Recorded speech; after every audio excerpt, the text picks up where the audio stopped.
You need to have people in the room that are curious. You do. Mm-hmm. So this is another obstacle that stands in the way of a lot of people making better decisions about the future. And that is that they're not curious. And it's foreign to me because when I was in my graduate program, that's where I learned very quickly that I don't have it all figured out and I never will. And that's a huge strategic advantage because you're constantly learning. Sounds good, but I mean, I can quite honestly say I embody that because I don't know how much I don't know, but I know it's a lot. And I know that I'll never know it all. So that means that I am totally free to ask questions. I don't ever have to try and impress you that I'm not going to sit down with somebody who's an expert in NFTs and be like, oh yeah, totally. I totally understand. No, I'll just bombard you with questions. Right. What about this? How about that? That's what makes a process of foresight, understanding how the future might unfold. That's what makes it really successful, is because you're not defending a narrative. You're not defending a position that will never happen or this always happens. That's this kind of hold tight to what you think you know because you don't want anybody to think that you're an idiot. Went all in, played my cards right. Up the ante, won blackjack all night. Roll the dice, let it ride. Water the odds, I got snake eyes. We want to quickly highlight a company that you may not know about but should. For this episode, that is Millennium Counseling Center in Chicago, Illinois. Their mission is to help people find a way out of the shame and pain often caused by addiction, mental illness, and trauma. Millennium Counseling Center believes that with hard work and dedication, people can reclaim the hope that has been stripped away. When you spend even a moment talking with anyone on the team at Millennium, you see how important you are to them. Learn more about Millennium at millenniumhope.com. Also, if you're in and around the world of sports, they have a fast-growing sports and performance wellness division. And be sure to subscribe to their Millennium Counseling Center podcast on your favorite podcast app. We work with the team at Millennium, and that's because we believe in them and know the work they do has real impact. MillenniumHope.com. Real quick, before we get started, CASCM is our content production company. Why content? It's simple. Content brings people together. I've seen it play out over and over, and I want to help others explore and discover this for themselves. The experience is totally worth it. Learn more at CASCM.com. We focus on podcasts and writing, one piece of content at a time. It all starts with conversations, just like this one. I don't want to contribute to this permanent renter class that's taking place. It's a real problem in Charlotte. It is a real right problem. Now. Yeah, my wife reached out to the mayor and the police called her. Are you shitting me? That's what I heard. They wanted to talk. Oh, let's record this. Are we recording now? No, it wasn't like the police called to arrest. It was like they wanted to have a conversation. Hit record and let's discuss this. We are recording. Oh, okay, yeah, great. Yeah, all yeah, right, so, all right. On April the 7th. Yeah. So tell me a little bit about, what's going on here? Well, no, we had talked about it like panhandlers, trash. Yeah. Crazy driving. I'm sorry, did you just say that panhandlers are trash? Panhandlers, comma, trash. Got it. Comma, traffic, question comma. Mark. Yeah. Exclamation point. Yeah. Semicolon. Okay, but we were talking about this permanent renter class. That was a good semicolon, by the way. Well, we'll come back to that. Okay. Yeah. The permanent renter class. And I didn't know you were already recording. But then you said your wife called about that. No, I don't know if she called about that. She called about what's permanent renter class. Let's back up. Oh, I'm just talking about how BlackRock, Blackstone, how they've been buying up single family housing units. Okay. Gosh, I think I saw the statistic. It was instant, investors. No, it was, the all cash offer. This is why we saw a stupid growth in housing prices. Right. Okay. We've talked about this. Yep. I mean, the massive jump. Yep. Well, a big part of that is because you've got investment groups coming in and offering above asking, and they're giving all cash offers. Right. But what it's doing is it's creating a permanent renter class. I was talking about something totally different. Yeah, I figured that because I was like, why would the police? Because you said, oh, my wife called the mayor and then the police called her. And I was like, whoa, about the permanent. It's like, damn, this thing goes deeper than I thought. Yeah, I don't know what I thought you were thinking or saying. You weren't listening. And let me explain something about being a good podcast host. No, because we weren't podcasting yet. It's an action podcasting. Would that work? Would that was there a question mark after that? No, I'm wondering. Yeah. It's like a dot. A lot with you. You think. It's like a thinking. This is the thinking person's podcast. I've been really lonely. This is random. You made me think of in the last episode, you said bubbles. Yeah, I just wanted to throw that out there for you. Yeah, no, I thought it was good. You could have a whole podcast about the first person starts and they just throw out a word. And then it's just that's the direction you go with it. You want to give it a shot? No, I mean, I thought of bubbles, but it's not like the word you said it, but it brought me back to a place where I'm sitting on my driveway and we're blowing bubbles for my kids. And kids love bubbles. They That's really the magic do. of being a futurist. Yeah. I can throw out one word and you already think I have mystical powers and then it brings certain images to mind. Kind of going backwards though, because it makes you place you back into a time. So it's more, I would say that's more psychology. No. Check it out. So I can't speak on behalf of all futurists, but for me, something that I really advocate for is this idea of remembering the future. So you stand in the future and then you reflect back. Okay. So is that like the thing where like write your obituary, or what's the thing that what do they say at your funeral, whatever? What's that called? Yeah. No, what's the word? Yeah, it's your obituary. No, when someone says it out loud. God, people think this is just turn off the podcast. No, dude, this is great. This is so good. Yeah. Every time we've gotten on and started recording, neither of us can remember something. No, what is it? The eulogy. Eulogy, thank you. Yeah. I just wanted to let you start typing halfway there, and then I just dropped my that. Quirtle was up, so I got confused. I got thrown. Quirtle. It's like Wordle, but Quirtle. It's like 4 times the poor man's Wordle. No, it's actually like the smart man. No, smart person's Wordle. No, there's Octurtle now. My wife's doing it. It's like there's 8 words. Yeah, my wife plays Wordle. Go play Octurtle. Yeah. They play all of them. I'm getting into people. Candy They Crush. wake up and they basically go through all their things, and it's noon, and then they have lunch, and then what have you done today? I'm telling you, man. I played this all is my how games. you get plugged into the Matrix. Yeah. Right? Yeah. It's slowly but surely. It's not like they just snatch you up, throw you in a van, and then hook you up to a machine. It's just like a small little thing here and there, one little plug at a time. Click, click. Well, and New then York Times, soon you're like, I'm going to take a nap in this big old tub of slime, and then it's done. Yeah. And you were fully immersed. We're already there. It was the New York Times started. Well, they didn't start it, but they bought it. Yeah. And now people are like, you do realize that they're tracking you now. So they got you. Yeah, of course. Yeah, it's kind of like Friday Night Funkin'. Okay. Are your kids not into that? They're not. You are so lucky. I thought that was like some high tech something. No. It might be. So you're talking about the future. Yeah. Reflecting back. So is that like write your eulogy? No. Okay. So we'll track on this for a little bit. I know we just have fun on this podcast, but so one of the things that I do, and it's very much like that, is this idea of standing in the future. And the reason why we do that is not just because it's a fun little exercise. So let me back up here a little bit. As you and I've talked about, one of the core ideas around my work is that the future is useless if you can't leverage it now.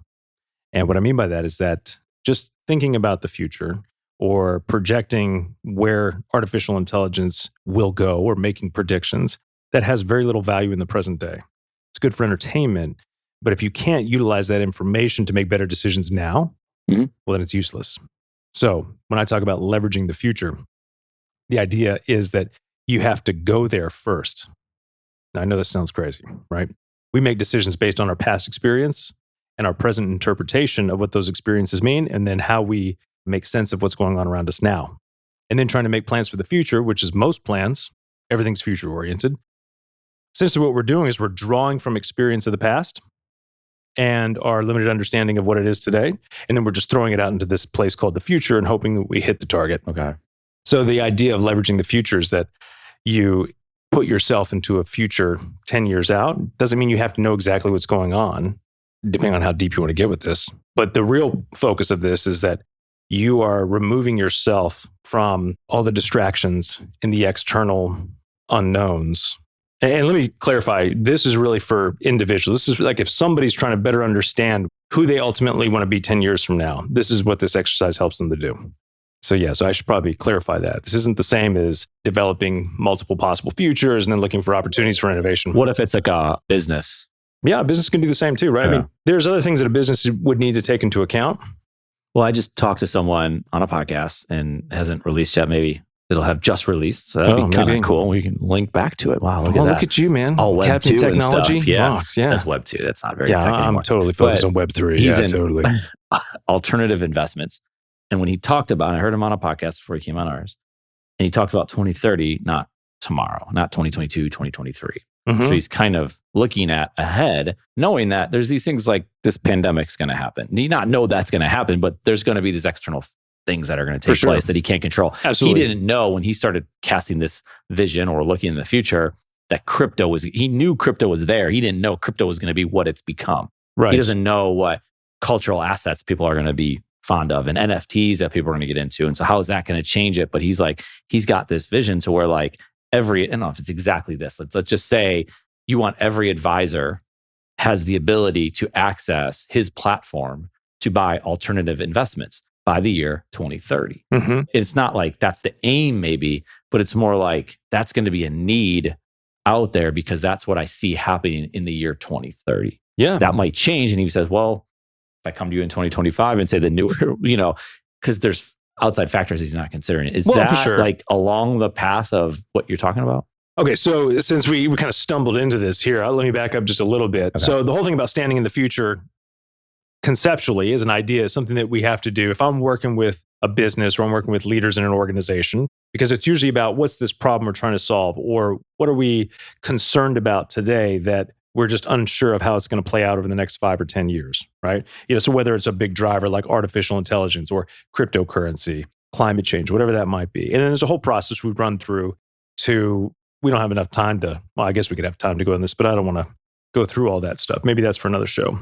But essentially what we do is we go through a process to extrapolate potential implications and possible impacts that existing drivers that we see today might have on several facets of society, right? So we start asking better questions like, say we talk about NFTs or cryptocurrency.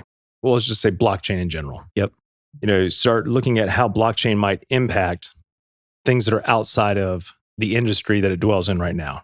A blockchain isn't an industry unto itself. I understand that. But most folks would just look at that in the technology space, or now start looking at it more in the financial space because of cryptocurrency. And then starting to look at it in the asset space of, NFTs, they're these things that people can buy. What we would want to look at is that, of course, but start asking questions like, how's the blockchain going to fundamentally change the way that we relate to each other as a community? So we start asking questions that are socially oriented. Or how is the blockchain going to impact our natural resources? Questions that don't seem like logical first questions that would come up. Bigger questions, because I'm thinking, how is it going to impact, if you're looking at this in 1990, let's say, and there's some year in the past, you're like, well, how are we going to get our access to our money? Of course, sure. Right. So that was a big question that they could have been asking to say, well, ATM started to come out, right? And you can go get your money that way, but you had to physically go somewhere. Yeah. You still have credit cards, but there's a lot of different places. Like, you wouldn't even have to go to a bank. Mm-hmm. Like, who wants to go to a bank? Like, if you have to go to a bank, like, you're probably getting some notary to do something for you or fill out some paperwork for your mortgage. But like, were those the types of questions that people could have been asking? Some people did. You can either anticipate where things may go, or you happen to be in the right place at the right time and have the right system set up. But the reason we ask these questions is not just so we can answer that question. What we're trying to do is we're trying to create a 3-dimensional picture of what the future could look like. So if I understand how crypto or the blockchain, if I start extrapolating potential implications of how the blockchain is going to not only affect the economy, but how it may affect governance, right? How we make, elect politicians. And I'm not, how does the technology itself fundamentally change the way we do things? Or what does that look like? We just start digging deeper. How's it going to affect the way we relate to the family unit? All those kinds of questions. It's not so we can just have answers to all these novel questions. It's because all of those questions have to be at least considered in order to get a plausible picture of what the future could look like. Does that make sense? Mm-hmm. Because again, so this goes back to the idea that most of our decisions are made from looking at past experiences. So we have a historical context, and that's the interpretation of that in the present day. So we have a present context, but then we're trying to use all that to make future decisions, which is any decision going forward, but we don't have a context. So what I do with folks is I help them create a context, and not just one, but several. And so we really we look at the big picture, but then we zoom into the things that are most important to them, because that's where you start to see there's some potential opportunities for us. There's some real obstacles that are going to be coming down the road if this type of future starts to unfold. So creating, say, a series of 4 doesn't mean that you're trying to figure out which one's going to happen. The reality is that it's going to probably be a mix of all 4 of them. But what it does do is it gives you real insight into what the possibilities are and some signals to watch out for that a certain, say, either negative or positive type of future may be emerging where you're already knowing how to make sense of that. So it's like if you're coming out of college, let's say, and you're trying to figure out like what you want to do, and you start thinking about, have a conversation with someone like yourself or with yourself, right? Mm-hmm. That you could see the opportunities that might exist in, say, if you're talking about blockchain and you're intrigued by whatever is in that realm there, right? And you might think of security, and you might be a coder, and you might see the opportunity that you could put something together that helps people protect their assets on the blockchain, because they talk about keys. Well, how do we back up the keys? And someone's out there is going to help create that thing. No different than someone created the firewall for your computer Right. 10 years ago. Mm-hmm. To think like that's a need that we're going to have because, right? I mean, am I getting to something? Yeah, anticipating where things... Well, it's also like, how do we make that real? How do all that stuff you're saying, it sounds good. Well, how do I make it real? How does that apply to an individual? And maybe there's better examples because... Yeah, the individual is a little bit different. Or it could be a company, right? It could be a business. Yeah, so too. what I was just talking to you about right there is really the way that I would approach this with a company or with a team of people inside of an organization. Yeah. Here's the future concern we have. Well, it's a direction you're going to go with a large company that maybe they already work in IT security, let's say. Yeah. And they're like, things are changing pretty fast. Like, what do we do? And what are we going to look like in 2035 or 2050 or whatever that is? Right. Yeah. Absolutely. And in order to answer that question, you have to have a framework, a contextual framework to work within. Because how can you make decisions for the future if you have no idea what that future could look like? Most people may project just in their industry in this narrow lane and say, well, hey, in the financial services, the future in the financial services industry is going to probably be this. I mean, obviously it may not be, but you can look at certain patterns, but there's a lot of assumptions that are being thrown in there too, such as certain variables that maybe won't change, right? Well, people are always going to need an insurance broker. People are always going to need a financial advisor. And then, of course, your tech people are like, no, AI can take care of all that. That's been going on for 10 years. Oh, yeah. That debate and discussion. And yet we haven't seen a complete and total takeover yet of AI in that space. It's, a little bit more of a hybrid. So you can project or make assumptions about what the future may look like in the next 5 to 10 years in a certain industry. But if you want to get a much more fuller picture, you have to take into consideration the things that are on the periphery, right? So I could be totally focused on my industry, but if I'm not considering how major drivers of change, we're talking about, the blockchain, how that can impact other facets of society, then I'm getting a very small sliver based on the idea that everything else won't be affected by that major driver. Yeah. Well, in the insurance business, if you look at it, they're contracts, right? Mm-hmm. You're buying a contract that someone's going to pay out money to the beneficiaries upon death. Right. Okay. So in order to get it, you have to call the insurance company and deal with an 800 number and go through all this process. It's beyond antiquated. Oh, yeah. Sometimes you're waiting weeks when people need the money like immediately. Mm-hmm. This is like a thing to say, hey, wait, I gave you this money for 30 years or however many years, 5 years, what doesn't matter. Give me my money. Mm-hmm. And I get it. Like there could be reasons that they don't owe you the money. Sure. Right? Foul play, suicide in first couple of years. Who knows? But then they have to prove it. Well, it's like, so if someone in the insurance industry never considered that these policies could and probably should at some point live on the blockchain or something along those lines that makes it immediate. Like you know who the owner is, you know the rules, and the smart contract says exactly how this thing plays out. And all the details of what you need to know about that individual's death is also there to say, here's the specific situations. We don't have to go get a police report. We don't have to get the autopsy. We don't have to do all these things. It's all right there. So some people are going to be like, they're not even or weren't considering it. Maybe they are now. There's definitely some people that have to be considering this. I know we are. I don't know what we can do about it, but right? Is that, again, good for you, got a futurist in the room. Oh, wow. Yeah. But is that's an example of something that's at home that we think about on a daily basis that would be using, because you could stay in your lane in the insurance industry and complain or talk or do or sell or whatever it is that you do, but you might be missing the boat because all this stuff over here was happening and you never once considered that everything could be living on the blockchain. Sure. That's a good way to look at it.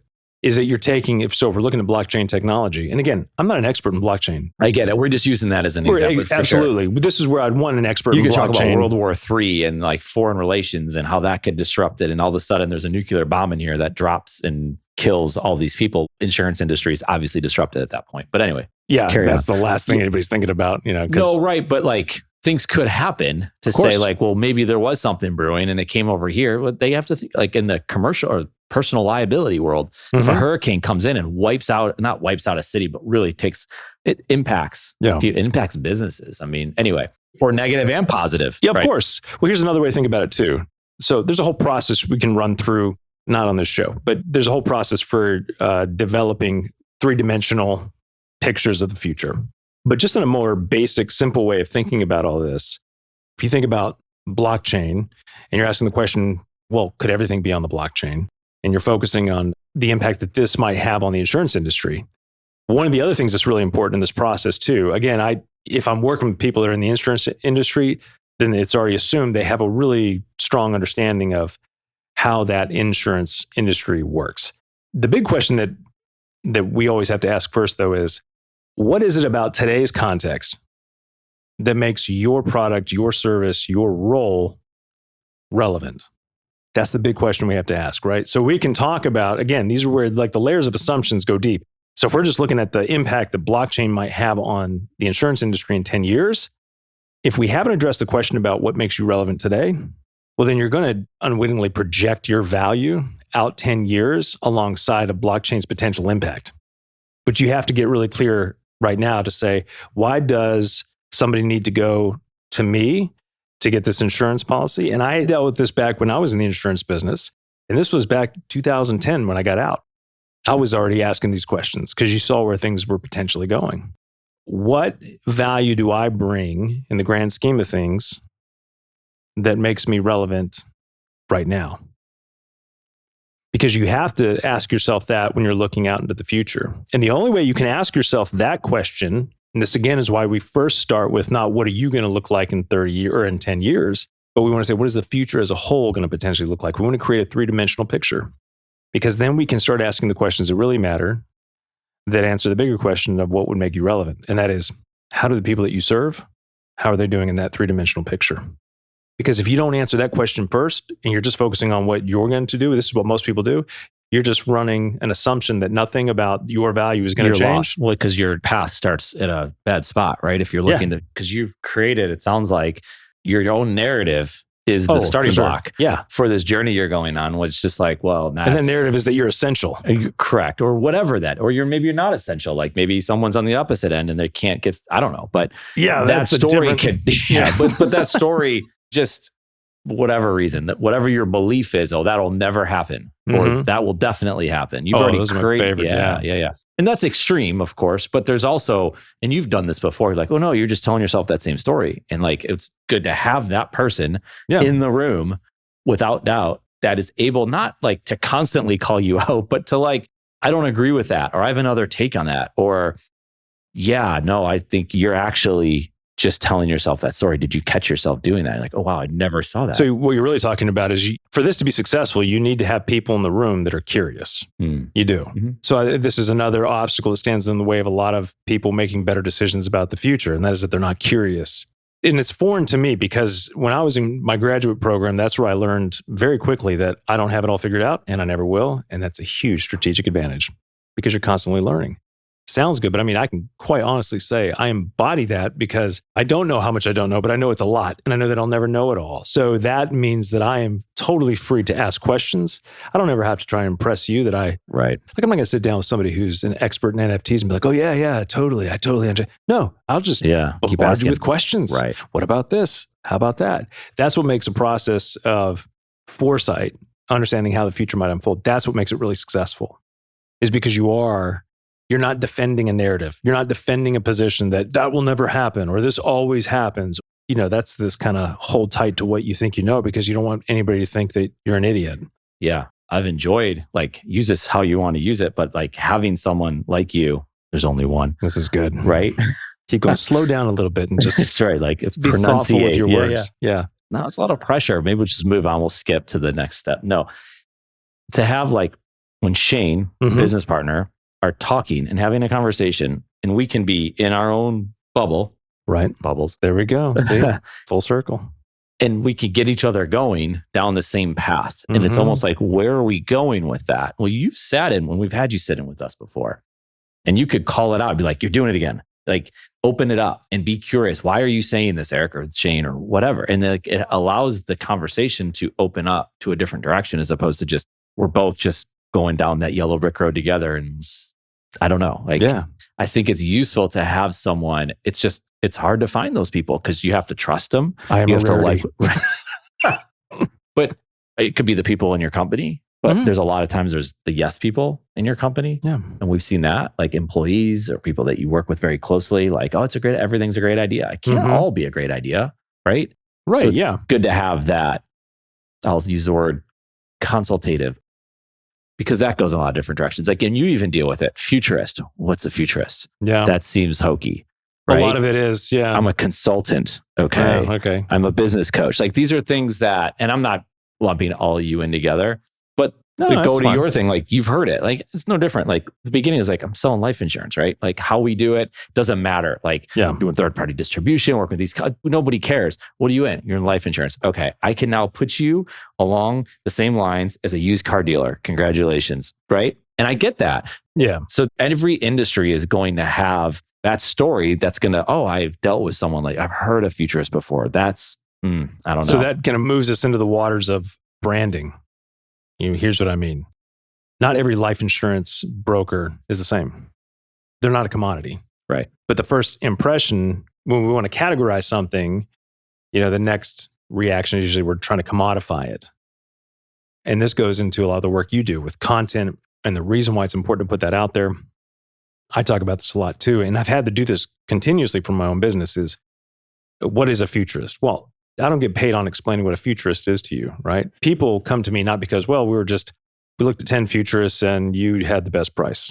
That's not how that works. They come to you because they've read something of yours, they've seen a video of yours, they like the way you think. It's who you are. This is the human element. This is the other thing that when it comes to the future is that we put such an emphasis, and I know we've talked about this on this show, I'm sure, is that there's a hyper focus on technology. But people shape the future, not technology, because technology is just a tool. But we forget that. Yeah. The analogy I like to use right now, and it's good right now because I don't think it actually is possible, is when's the last time that you saw a hammer get up by its own volition and go build a shed out back? Yeah, that'd be awesome. That could be coming down the road pretty soon, but it's not here yet. So it's a great analogy. Yeah. You have to have human intention behind that technology. It's a tool. So we take the eye off of human potential. We're taking our eyes off of human decision-making and the unpredictability of human beings, which sounds like it's flying against a common idea that, no, we can predict human behavior. You can predict human behavior in mass, but on an individual level, you can't. That's the variable that throws everything off, right? Yeah. Well, I have a friend who's got a robotics company. Well, they're programming the robots to do the job and the people love it, right? Mm-hmm.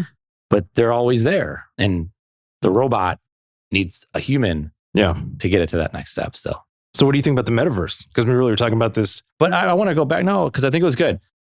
It doesn't matter. Like if I hear the word futurist, I'll never work with a futurist. If that's the story that I have in my head. What did a futurist do to you? Right. It doesn't matter. Like you heard someone you trust say, don't work with a futurist. Doesn't matter. Right.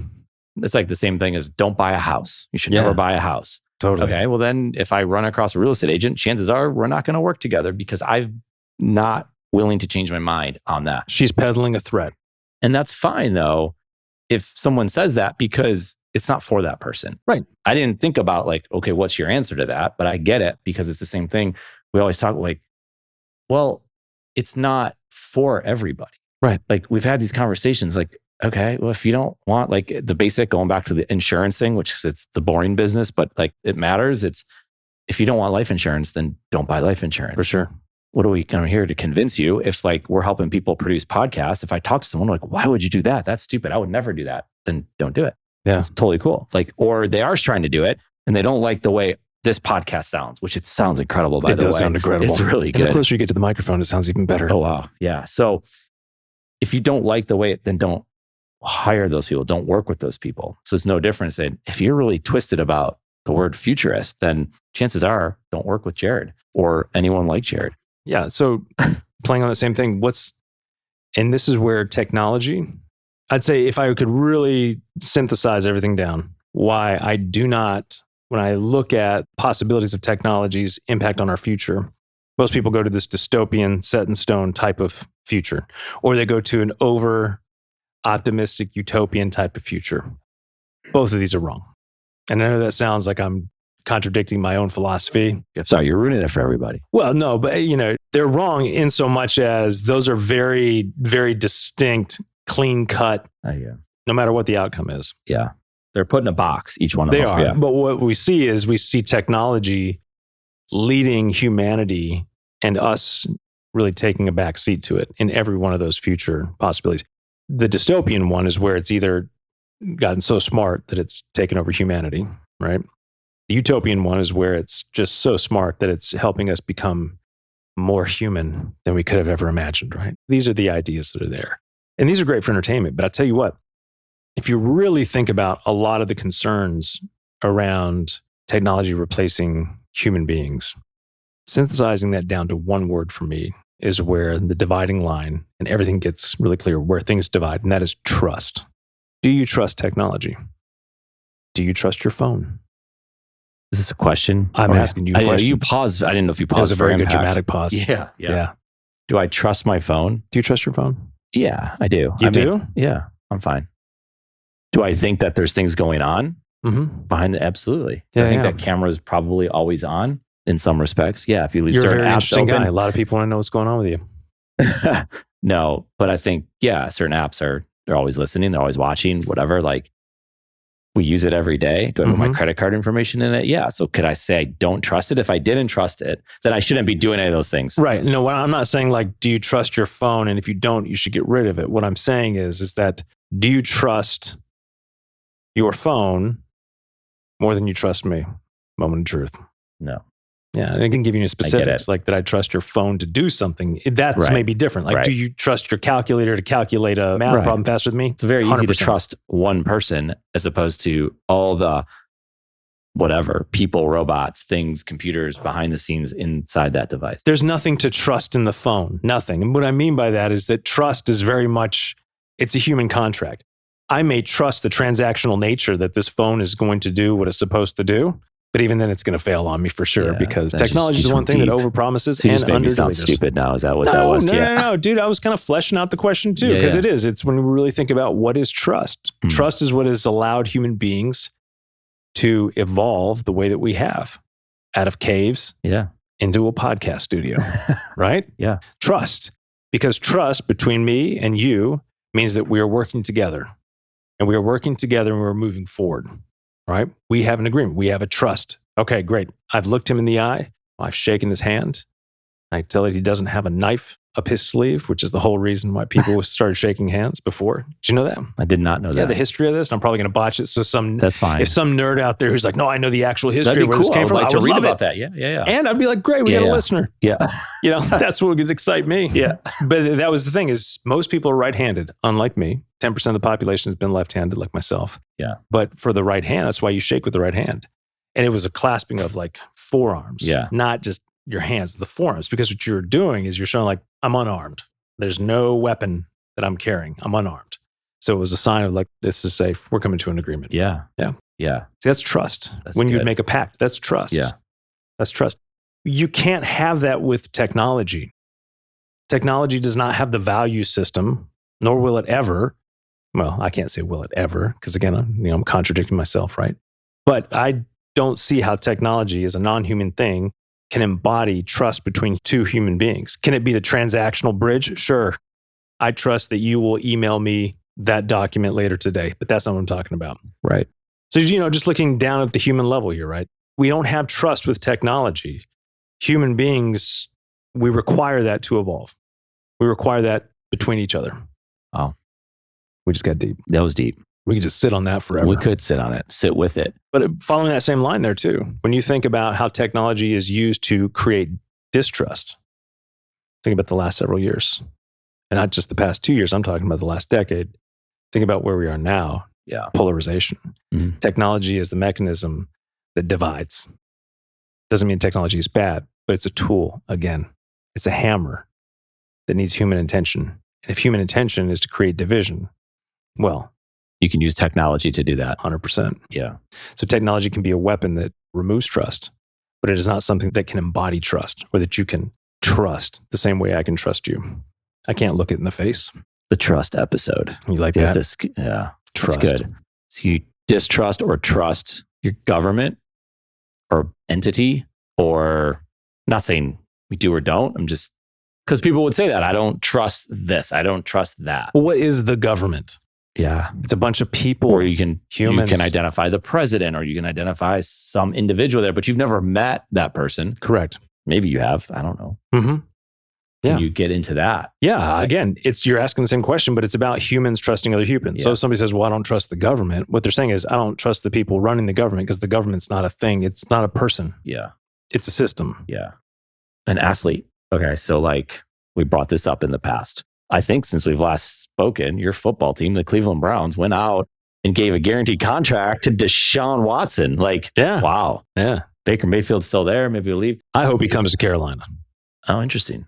I'm a Baker Mayfield fan, man. I like him. He's a fighter. I like that guy. Man, he might hear this and he might like come hang out with you. I would love to hang out and you with guys him. can shake hands and unarmed and everything's good. But going back to the trust thing, okay, he comes out. He's got civil lawsuits pending right now. Deshaun Watson. Can that be a trust thing? Like, I trust or I don't trust? Or that's more of like, I believe or I don't believe? Well, unpack it a little bit more. I don't know. Here's the thing. Obviously, so if we do look at it this way. I knew you'd unpack it for me. Thank you. Yeah, you're right. It's like, unpack it more. No, you're incapable of unpacking it. I got it. I'll do the talking for you. I wasn't thinking that. I was just letting you run in the direction you Well, want of to go course. with it. So when you think about trust, the Haslams had to look Deshaun Watson in the face. Mm-hmm. They had their investigators according to what they've said, right? Yeah. Haslams are the owners of the Cleveland Browns. For the most part, and I've met a lot of people like this. I mean, I'm definitely wary of people when I first meet them, but not in a way like, oh, I don't trust anybody. It's more of, all right, man, I'm going to give you the benefit of the doubt until you give me a reason not to. And most people will give you a reason not to that are untrustworthy. They can do that pretty quick.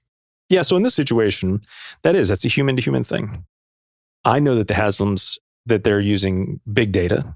That's how they brought in Stefanski, these other folks. They were running numbers and they were using data analytics and all this other kind of high-tech stuff to try and say, look, they were running numbers and probabilities and all that other kind of stuff, which does work. It's not 100%, but it does work. So for them, seeing Deshaun Watson and seeing that he was becoming available and for all their other reasons, they're like, man, it just makes sense for them. So it starts off as that technology certainly aids in the process, again, but it's transactional. But with all the stuff, the baggage that he was bringing into the organization with all the pending lawsuits, they had to go down in person. I think they took their whole crew, like 5-7 people. All the big decision makers went down, sat down, met with them. They had investigators doing private investigation into everything else, but they needed trust. They couldn't just say like, well, cool, the data's telling us this. So could that narrative that they had, we need Pro Bowl quarterback on this roster, we're going to maybe if we're leaning one way or the other, like we're already leaning one direction that we want this guy. This guy's available. We can get him. We just have to send him a contract that he can't refuse. Right. Does that narrative then get in the way of maybe they didn't trust him? Like if you removed all of that stuff, like they most certainly, it can absolutely do that, right? Yeah. Because then you're getting into the whole thing with incentives. You're a football team. You're incentivized to win, to make money. And we're talking about the Cleveland Browns. Yeah. We do not have a strong track record and of there's winning. Fans, and you always hear this, right? If this president's elected, I'm moving. Well, they still live here, right? On both sides, right? Of course. It happened both times. Yeah. So there's fans of the Cleveland Browns that are supposedly no longer fans anymore. And this happens, right? And then they got called out because there's already people on the team that have been convicted of whatever they did. Yeah. Or I don't know if they've been convicted, whatever it is. They've been in the media for doing some stuff that you shouldn't be doing. Right. So people are like, but this is a little different because the money involved is like the stakes are higher. Sure. And it's the face of the franchise. It's the quarterback. That's pretty much what matters in the NFL today. Yeah. So you bring in this quarterback and he's kind of still going through it and he's going having these questions and it's like not sounding the best, but I don't know, right? I'm not a lawyer and I'm not a if you're judge. wondering if it was a gamble, of course. You know, you can do all the due diligence in the world, but there could be things unearthed later on. They're like, oh, bad idea. Yeah. And you know who's laughing? Baker Mayfield. Right. Yeah. It's just interesting because you brought up trust in it. I mean, trust is the real currency, no matter what it is. Yeah. If I'm going to, even if I'm going to hire you to perform a service, or you're going to sell me an insurance policy, I have to trust that you have my best interest in mind. And also trust the fact that, hey, this is good for you too. Right? So if you really break everything down, it's trust. If you don't have trust, and this is nothing new, it's the same idea when people say, hey, look, a man's word or a woman's word, but a man's word is the most important thing. If you can't trust my word, then I have nothing. Yeah. Which you brought up before, brand. If your brand is destroyed because of things that have happened, what do you got, right? You've broken trust with too many people, so your brand is not good anymore, right? Yeah. But there's also ways around that too, right? You get into Google reviews and you start learning that people have gamed that because that's a way to build trust. Technology is a game. Yeah. For sure. Technology can be used for good, can be used for bad. But again, we have to understand technology is a tool. That's why it is used. Trust can't be used. Trust is earned. Trust is given. Wow. Trust is that space between us. That's like, if that's not there, nothing else happens. Yeah. Or it's that you make a calculated risk to say, hey, look, I'm just signing up for a 1 month free trial. I don't trust this company at all, but I want to see if this tool or whatever. Like, again, that's all transactional. Trust doesn't, you don't need to do that. But if you're looking at something that actually sticks, that lasts long term, if you don't have trust, man, you got nothing. Yeah. This podcast is full of trust. I mean, the amount of times you use the word trust, like I feel like trust is going to SEO, send you baby. SEO. Yeah. That was it. Yeah. You've earned it. I mean, you've come back in here, and I would say that having those tough conversations when you're thinking about like paths to go down, to have people like we're going back to that, to have that ability to help someone with that. Are you trying to praise me right now? No, yeah. I trust that you were going to do a good job. But it's not about praise. It's more like as you trying to get into like real life examples. But I'll have a conversation with someone, maybe it's someone new or someone I haven't talked to or whatever. And we'll talk about something. And ultimately, I can pull back on something I've written or a podcast that I've had, another podcast that we've helped produce, or something that I know about. Maybe it's a book that I read. And I can send it to that person, not asking for anything, just saying, we talked about this. I thought this would interest you. Or you asked about this and here it is.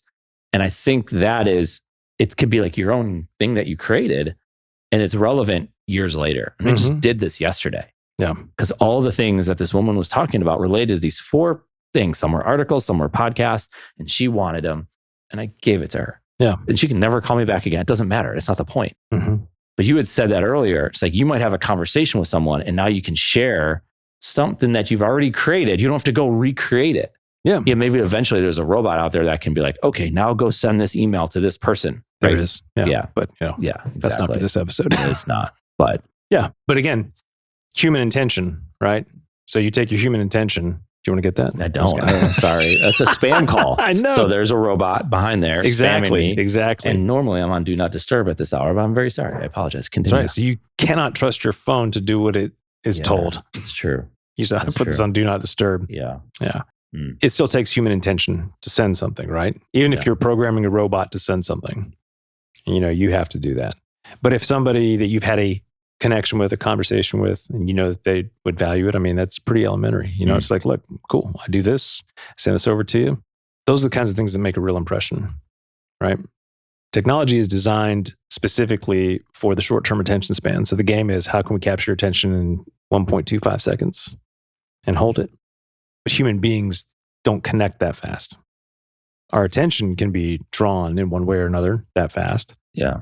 Maybe a good question is, how can we utilize the tools that we have at our disposal to create the space for building trust? And by building trust, I'm not talking about just hey, let's build trust because I did some good things for you, but I listen to certain podcasts and I trust, and as we've talked about before on this show here, I trust that these folks are going to ask the kinds of questions that I would ask. So I know that I'm going to be interested in it. Yeah. Well, how perfect would it be if someone's considering working with you that they would listen to a conversation like this to say, he's completely full of it. I don't want to work with that guy. Or that person's got great insight. Or whatever. I want to have a conversation with that person. Yeah, definitely. I mean, how perfect is that to utilize the tools from microphones to audio recording to audio mastering? This sounds so good. Yeah, it really does. Right. Yeah. Real quick question here. What is your dad's name? My dad's name. Yes. Is Jerry. Jerry. Yes. Jerry, if you're listening, which I trust that you will, I would absolutely love to grab a beer with you too. All right, continue on. Yeah. That was good. Nice drop. Yeah. Thank you. Yeah, no, it's good. Yeah. It's a good podcast. This is a great podcast. It's the greatest podcast ever. I have noticed going back and listening through some of these things that you'll send me, because your editor, he does a great job. Throws in music midway through, which I really appreciate. Like right now, I'm going to speak in a cadence. Like if you threw a really good early 90s jazzy hip hop East Coast beat to this, then this would really sound good. This would sound great. This would sound really good. This would sound great. So that was for your editor. Yeah. You have some fun with that. I did, because I've got the tempo in my head and everything else. Yeah. Yeah. It's good. East Coast, huh? Yeah. No West Coast. You mentioned that before. It's a problem for you. Yeah. Super Bowl, that wasn't your thing. No, man. I mean, yeah. I was glad the Bengals were there, even though I don't really care for the Bengals. Yeah. Ohio. Yeah.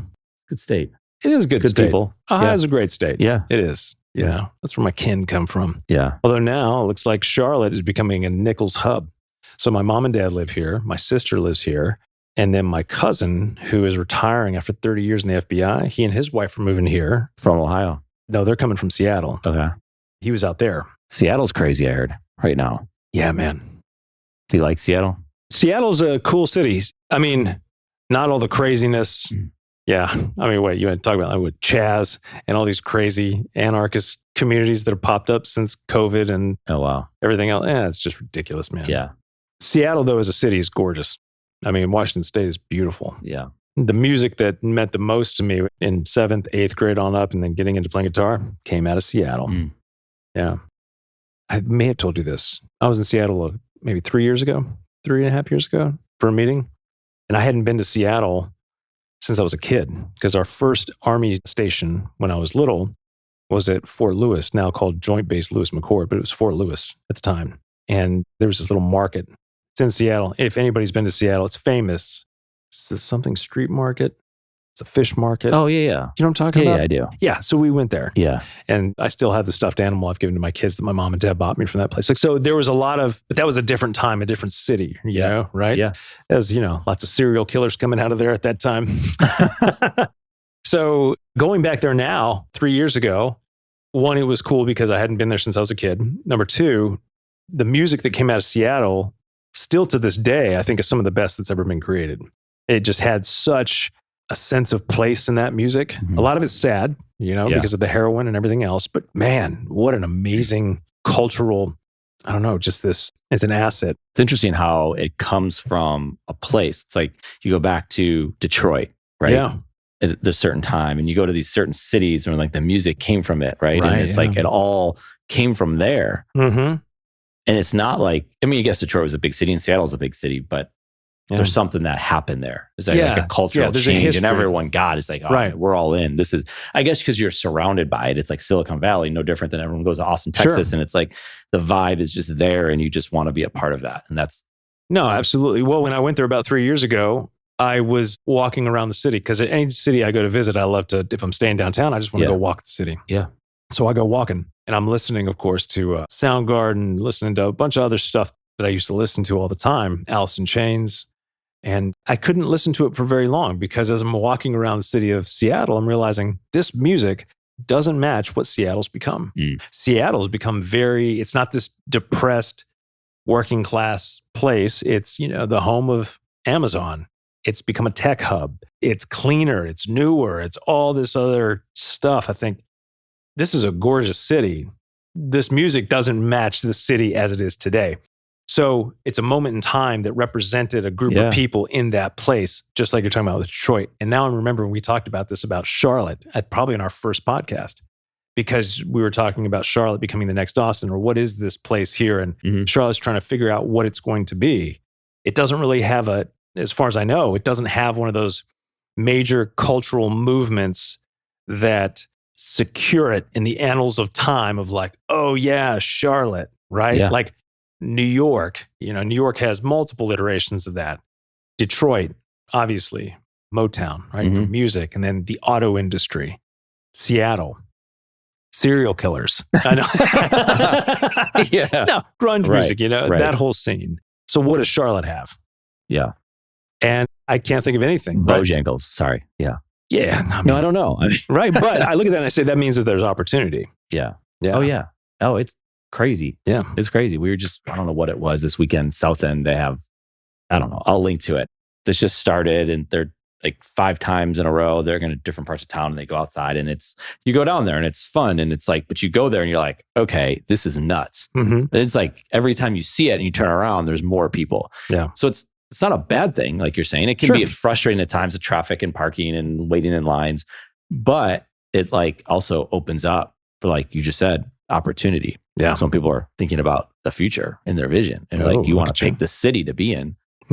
Okay, well, maybe it's good, maybe it's not. Like, what are the reasons for that? What are the reasons not for it? So, well, full disclosure, the statement I'm about to make is not based on any kind of work or interactions that I've had with real decision makers on city future planning. I've seen the plans as they've come out. A lot of the big questions, at least early on, were, hey, how does Charlotte become the next Silicon Valley? And other cities have asked that question too, and that's a terrible question. But it's an understandable question. it is. So it goes talked back about a lot. Yeah. So this is a good example of what we were talking about earlier. We have knowledge of the past. So we see success in technology out in Silicon Valley. We have the present day, and we see that Silicon Valley is not, like people are leaving and things are changing and there's more opportunity because technology has become more affordable. Everything, like the infrastructure is much more accessible than it used to be. So the questions are, well, how do we become that? And that's the wrong question to ask, right? Because what that is a reaction to success in the past. Well, if we can just recreate that, your vision is limited. It's limited to the past. Yeah. So that's why it's important to stand in the future first. Get a good three-dimensional picture of what it might look like based on the things that we see happening today. And then asking ourselves tougher questions about how what we see happening today could impact multiple facets of society. Now we can create a three-dimensional picture. And when you have that, then you create that space to not only see where things could potentially go, but more importantly, you have the opportunity now to influence it in a certain direction that you'd like it to go. That's the opportunity Charlotte has. But if they're just looking at, well, how can we do the things that we know are successful in the past? It's not a very inspiring vision. And a lot of times I'm seeing a lot of future visions. They're about 5 years out. And I'm like, guys, that's way too short. I'm not saying Charlotte's is that way. I can't remember what their date projections There's a 2040 plan. Okay. So look at that. Yeah. We should go through that. We should read that. You should read that. That'd be great. Yeah. I glanced at, Yeah. Yeah. We got to spend more time with it. But there was a lot of, we have to build certain things. Mm-hmm. Those things are going to be built, like let's call it low income housing. Right. Yeah. Yeah. Not in my backyard. Sure. So you want it, but you don't want it. Yeah. So there's that. That's part of it. There's the potential for, I don't know if this is in the plan. I don't think it might be, might not. Football stadium. They want to host the Super Bowl here. They want championship games here. They wanted the Final Four here again. Well, you need a place to put all those people in an enclosed with a dome on it, right? The whole thing. That's going to cost billions of dollars. The Bills, Buffalo Bills are building a stadium, $1.4 billion out in Orchard Park, New York, which is like a 30-minute drive from Buffalo.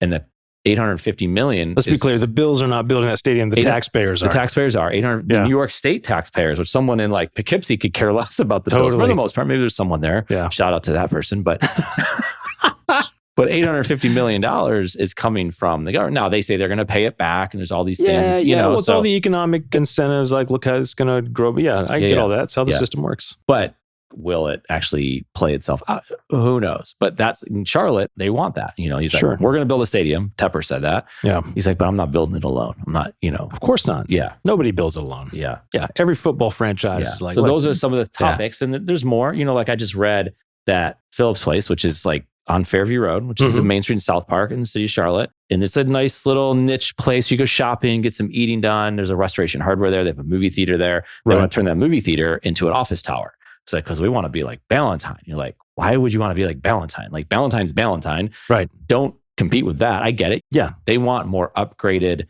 office space. Okay, that's fine. Well, there's office space. So just upgrade the office space you already have. Don't make it the highest building in South Park where it's lined with trees and it's beautiful and all that kind of stuff. It's like, oh, now you're going to create an eyesore in the middle of South Park. Like, is that the vision, or is that just someone's willing to write you a check and bring more money in with rent and taxes and all that kind of stuff? Like, that to me is losing the vision. I get it. You need better office space there because you still want people to come and live and work and play right in your town. But do you want it to where we just created this eyesore? Yeah. And it's just like, it doesn't fit. Yeah. That's not what this is. Right. Yeah. Well, most vision plans, and again, I'm not specifically picking on Charlotte. That should be something. Not only do we look at that, but we try and get some of those folks that have been involved in that down there. We have like a long conversation with them. Yeah. I see this a lot. And again, it's not because people are ill intent. It's because they don't know that there's a process. There's a tool set that can allow you to do this a lot better. Right. So that's why it's funny, when people say, well, what is a futurist? Well, most of them are keynote speakers. But if you have somebody who's actually trained in the skills to help people envision how the future may unfold in multiple possible situations, then, the whole three-dimensional picture, then you have something to work with. Because a lot of these visions are whack-a-mole. It's like we're trying to solve yesterday's problems with some of the fresh twist on it today. And, it's just we're putting a bunch of these different things here. But the thing that really makes a vision for the future compelling is if you can present something to me that I can envision myself in. If you can't do that, then I'm like, oh, great. You've got a checklist of things that you want to upgrade or that you want to develop or you want to bring in a football stadium or whatnot, but you haven't really answered the question, why? Why is this going to improve my life? How is this going to create something that is unique to this particular location that's not only going to draw in more businesses. Drawing in business is easy. You can do that through tax incentives and everything else, and developer incentives to, now you say, look, we're one of the fastest growing cities, even if nobody's occupying those buildings. Not that's happening in Charlotte. Charlotte is blowing up. But there's all these, just like with Google reviews, you can game the growth system. You can do that. So it looks good on paper. Yeah. But if you're serious about trying to create the environment that really lets Charlotte take on a life of its own, you have to envision how the future is going to unfold, not by trying to solve yesterday's problems, but by looking at, okay, how are the things that we see here today going to impact the people we serve? So it always comes back to that. Yeah. People are coming anyway, and you kind of reference that. They're coming to Charlotte or in some of these other cities. Yeah. They're going to come. They want to get out of New York. They want to get up Ohio, California, whatever. For whatever those reasons are. They're all great places, but they got their issues, right? No different than Charlotte's got their issues. But so it's like, okay, that's the thing. Yeah. The thing is, you go to a place like that. Okay. It used to be like, you live in Charlotte, North Carolina? Why? Where is that? Like, why would you do that? And it's like, this place is amazing. Okay. So people are going to come no matter what. So it's like, to your point, what are they coming to? They're coming to something that they like right away. And then the thing's going to change. Like, oh my God. And I get it. People coming from Houston and LA or like Atlanta, they're like, you think this is traffic? Yeah, this is like a walk in the park. Do you realize it took me an hour to get to the Publix that was a half a mile away from me when I lived in Atlanta? I didn't live in Atlanta, but that's what people are saying, right? I get that. But when they're not coming from those places, what is it that they're coming to, and what's the city? How intentional are they doing this? Because like, it's so easy right now to build something and they will come. You can't get reservations. You can't rent space. There's all these different types of things going on. You can't park anywhere. And then it goes into the habits, because the habit is, if you're from LA, you get it. Like the habit is, I got to get up. I got to go a little bit earlier because it's going to take me an hour to get wherever I'm trying to go. Okay. Well, that habit doesn't exist here. I see people complaining. You go to some of these Reddit threads, when they go to SouthEnd, and SouthEnd's a lot of stuff's happening in SouthEnd, a lot of great restaurants. Like that example I gave you on this weekend, it was like a lot of fun. But it's like, you're going to sit in traffic for a little bit at a time that you're not used to it. And chances are you're either going to have to fight for parking, which is totally stressful, or you have to pay for parking. And the payment for parking right now is not much. You probably pay $5, maybe $10, $4, whatever it is. But that is not something people are used to. Like, I don't want to pay for parking. Like in DC, you might pay $25 to park in the Georgetown area, or $50. It's probably ridiculous right now. But that's assumed. That's just the way it is. But they don't have that in Charlotte. So that's a problem. Say, great, you can create all this stuff. There's a development going on, I think it's in SouthEnd, and they're not going to have parking there. The point is, like, they're going to have other means of transportation. You're going to live and work right there, and you won't need your car. I don't buy it. People are going to drive their car. And I get there's going to be some people that are going to buy it. So you got to park your car somewhere. Or I don't know. Like, it just doesn't seem like, maybe it'll fit a niche, and that's cool. But it's like, that habit has to change. Well, in order for that to work, the city has to become extremely walkable. Right. Now, downtown, or uptown, is much more walkable than, say, where we are right now. Right. There's some sidewalks. You get run over if you try to cross that street right now. Absolutely. Yeah. You would. At my window, you look out, and there's like, within probably every 2 hours, ambulance, fire truck, accidents. Is this still the busiest intersection in North Carolina? Oh, is it? I didn't know it was. Well, you were the one that told me that. I did not say that. I'm probably misinterpreting. Dropping facts. Like, I don't think that's the case. It's not that busy. I mean, it's busy. It's busy. It's not like that extreme that there's some crazy spots. You're like, oh my God, I can't believe I'm at this intersection. What am I doing? But yeah, to your point, like, you have to be able to maneuver around. Now, SouthEnd can create that, but it's like, it's an attraction for people that, let's say they live in Matthews and they want to go to SouthEnd for the day. Let me explain what I mean by walkability, like extreme walkability. I think of DC, Chicago, things that have been mapped out in an intelligent way on a grid. Most North Carolina cities have not. No, I mean, you drive around the city for 2 minutes and you realize the streets were never designed for this. No, they weren't. Sharon Road changes names. Like, exactly. Right? I've never seen that happen anywhere else but in North Carolina. When we used to live in Raleigh, it was the same problem. Sardis Road, then there's an intersection. Like, how did I get here? Or your maps would tell you, slight left onto such and such road, and you're still going straight. Queens, Kings and Kings. It makes no sense. Right? It is, And the Piedmont is really bad. So you try to go to Greensboro, Winston-Salem.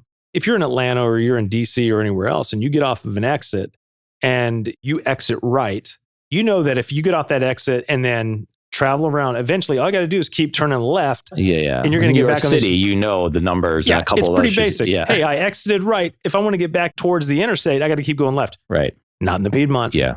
No, Yeah. you may end up having to go right. Right. Why? Because it takes you on this crazy, illogical route.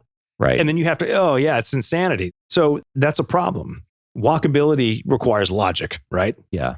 But that also takes a lot of like pre-planning, like years, like sometimes you can't go backwards, Mr. Futurist, right? So like, how do you? Well, that's my point. But they're taking over the like SouthEnd. Like if you would have seen SouthEnd 15 years ago, 25 years ago, you've been like, no, Plaza Midwood, stuff's happening there. It's taking time though, but I think there was a shooting there recently. Yeah. So these are the things that they're going through. And you keep saying intentionality, like what do you want it to become? Because that's what's really cool is to have that opportunity to shape what it'll become. Right. Because you go to some neighborhoods now, so building's happening, right? So you go to these neighborhoods, like not calling them iconic neighborhoods, but well-known neighborhoods in Charlotte. And it's like, they're tearing down these older homes. Okay, totally get it. They're building homes.